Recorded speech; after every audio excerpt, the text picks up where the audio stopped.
ازيكم عاملين ايه؟ يا رب تكونوا بخير. وصفة على السريع للأطفال لبسكوت المدارس. ده بسكوت المدرسة.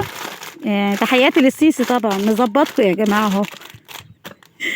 بسكوت المدرسة لو أولادك مش بيحبوه تعالى أقولك هتعملي لهم بيه وصفة حلوة جدا جدا جدا. يلا نشوف معانا ايه. معايا كيلو من الحليب، ومعايا 3 معالق نشا أو معلقتين صغيرين، مش هتفرق يعني. معايا 3 معالق كاكاو، ويكون كاكاو نضيف فرنساوي أو يعني ماركة حلوة. ومعايا طبعا كوباية سكر. معايا بسكوت المدرسة ده كسرته بالشكل ده. أنا مستعجلة ليه مش عارفة. المهم هنكسر بسكوت المدارس بس مش هنكسره قوي، يعني ايه، تكسيرة بسيطة كده. هجيب بقى الوok ده هيترفع على النار يا جماعة.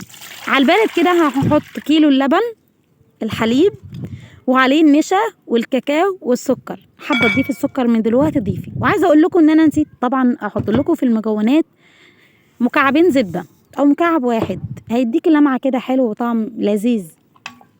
دي زي مهلبيه الشوكولاته، سهله جدا. وطبعا لو حابه تضيف عليها فانيليا براحتك، بس انا بصراحه كنت ضايفه يعني فتفوته قرفه كده، فمرضتش احط بقى فانيليا. رفعتهم على النار، ولما تقلوا معايا حطيت عليهم مكعب الزبده، وجيت هنا هنحوش منهم جزء هقول لكم هنعمل بيه ايه.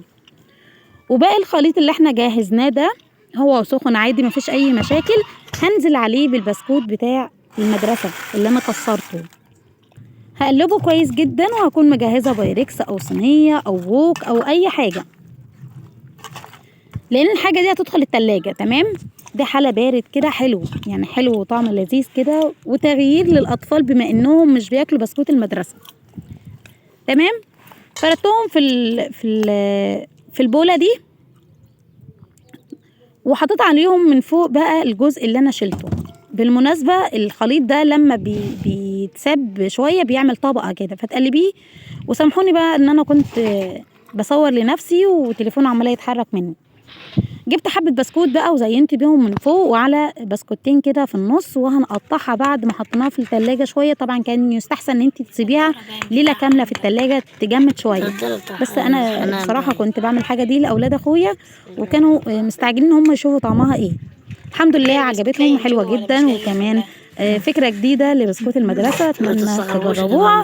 وما تنسونيش بقى في دعوه حلوه منكم كده، وتقولوا لي رايكم لو حد فيكم جربها. نطلع منها قطعه بتبقى شكلها زي التايجر كده، وحلوه جدا جدا جدا. طبعا كل ما تعمليها في حاجه واسعه بتبقى السماكه بتاعتها بتبقى